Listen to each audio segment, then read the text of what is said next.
Matot, čia dar tokie aqua dragonsus turiu.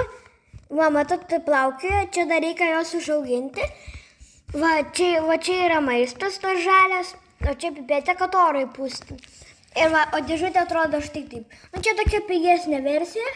Dėžutė yra... Va, čia visokiem. Tada dar mikroskopas. Va, čia vaikas čia filmuoju. O mikroskopas yra. Nu ir va, čia tokie labai geri aqua dragonsai, matai. Dabar leisim biškį pasižiūrėti, kaip plaukioja. Žiūrėkitės.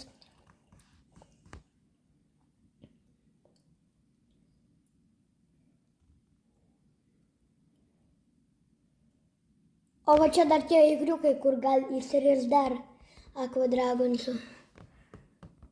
Ir dar tokie labai mažyčiai, bet per kamerą kažkodėl nesimato. Tai va, čia buvo aqua dragonsai.